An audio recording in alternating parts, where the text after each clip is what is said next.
Thank you वसु, तुमने फिर से सब सही कर दिया। वो तो होना ही था देव सर, आप सबका भरोसा जो था हमारे ऊपर। अच्छा, वो बाबू साहब परेशान हो रहे होंगे, मैं उन्हें भी खुशखबरी देकर आती हूँ। यो तो सिर्फ हर्जाना के पैसे माफ हुए हैं, गाड़ी ठीक कौन करवाएगा? चल ला 5 लाख निकाल। मैं वो भी भर दूंगी सारिका मैडम। उसकी कोई जरूरत नहीं है वसु, गाड़ी का इंश्योरेंस हुआ हुआ है और कोई भी नुकसान होने पर कंपनी कंपनसेशन का पैसा देगी।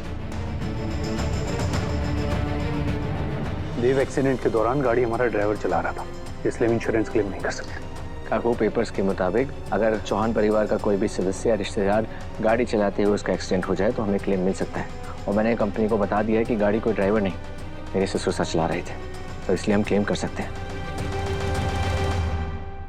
वसु, ये आइडिया मासा का ही था। चंद्रिका सिंह चौहान हनुमंत सोलंकी को भले ही अपना समधी ना माने, लेकिन अब काकू इस परिवार का एक हिस्सा तो बन ही चुके हैं।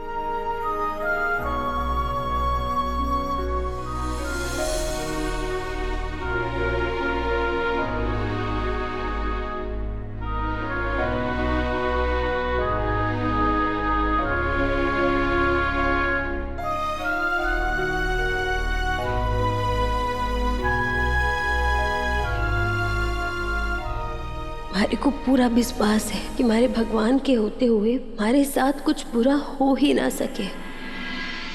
बाबू साहब खुशखबरी है। बाबू साहब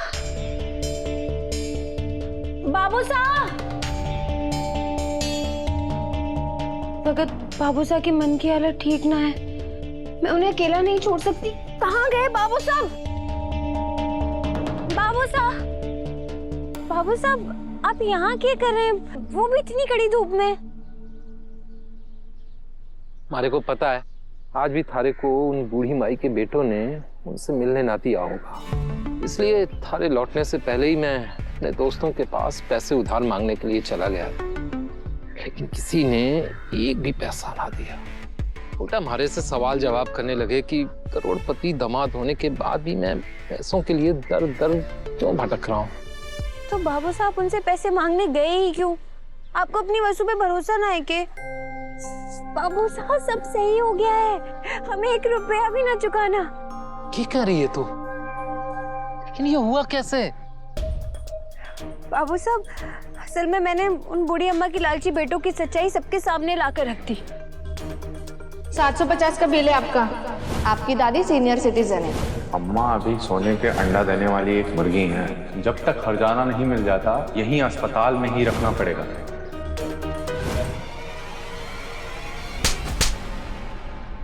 इस सब में सबसे अच्छी बात यह है कि देवी हुकुम उन बूढ़ी अम्मा की जिम्मेदारी ले रही हैं, तो हमारे को उनकी भी चिंता ना रही। सच्ची? सच्ची बाबू साहब। और वो गाड़ी की मरम्मत के 5 लाख रुपए?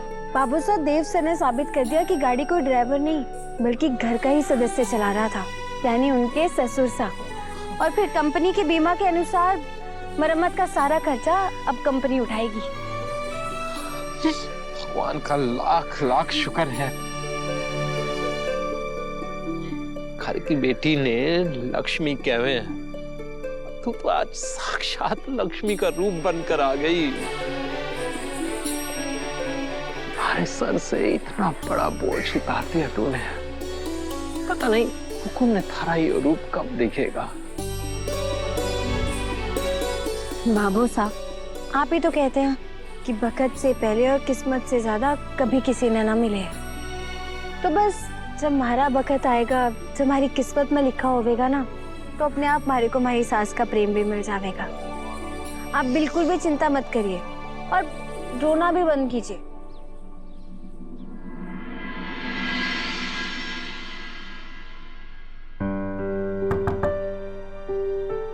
अभी कौन हो सकता है?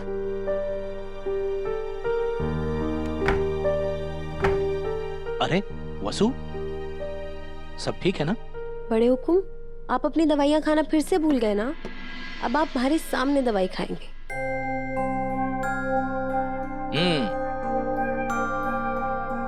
मैं यूं ही नहीं कहता कि तुम में चंद्रिका की झलक है। मुश्किल से मुश्किल समय क्यों ना हो, तुम अपना धैर्य नहीं खोती। तुम्हारा यही आत्मबल तुम्हें कहीं डगमगाने नहीं देता।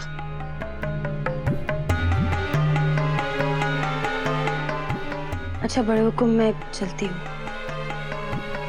भाभी साहब, जिन एनआरआई क्लाइंट्स के लिए हम प्रेजेंटेशन तैयार कर रहे थे वो कल सुबह ही आ रहे हैं और वो चाहते हैं जो प्रेजेंटेशन हम उन्हें नेक्स्ट वीक देने वाले थे वो कल ही दें। अब भाभी साहब एक रात में इतनी बड़ी प्रेजेंटेशन की तैयारी कैसे कर पाएंगे? देवर साहब, ये वाला प्रेजेंटेशन हमारे लिए बहुत जरूरी है। अगर हमारा प्रेजेंटेशन एनआरआई क्लाइंट्स को अच्छा लगा तो पूरी दुनिया में चौहान इंडस्ट्रीज की एक अलग ही पहचान हो जाएगी। इसीलिए ये प्रेजेंटेशन देव देगा। आपने बिल्कुल सही सोचा है भाभी साहब। ये वो क्लाइंट्स हैं जिनके साथ हमारे देश के बड़े बड़े बिजनेस हाउसेस पार्टनरशिप करना चाहते हैं, पर पार्टनरशिप तो दूर, ये लोग उनको एक मीटिंग तक का मौका नहीं दे रहे हैं और हमसे मीटिंग करने के लिए खुद आ रहे हैं। ऐसे में हमारी प्रेजेंटेशन में कोई भी कमी नहीं रहनी चाहिए। हमें पूरा यकीन है देव सब कुछ अच्छी तरह से संभाल लेगा। चलिए देवर साहब, हम खुद जाकर अभी देव से बात करते हैं। ठीक है।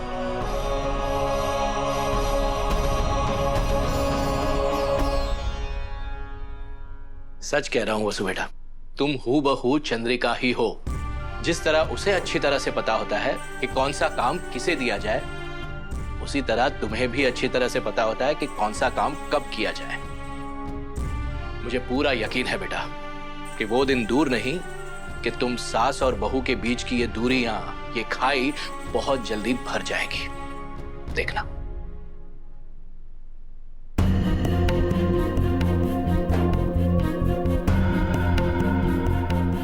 देख रहे देवर साहब, देव भूल गया कि वो चौहान एम्पायर का सीईओ है, चंद्रिका सिंह चौहान का वारिस है। खुद को एक लायक दामाद साबित करने के चक्कर में अपनी असली पहचान भूलता जा रहा है। नहीं भाभी साहब, देव आपका लायक बेटा है और हमेशा रहेगा, और देव की पहली पहचान हमेशा आपके बेटे के रूप में ही होगी। अरे साहब, कुछ काम था तो मुझे बुला लिया होता। इस वक्त हम हनुमंत के दामाद नहीं, अपने बेटे के साथ बात करने के लिए आए हैं। इजाजत है? अंदर आइए ना मसा, बैठ के बात करते हैं। आइए।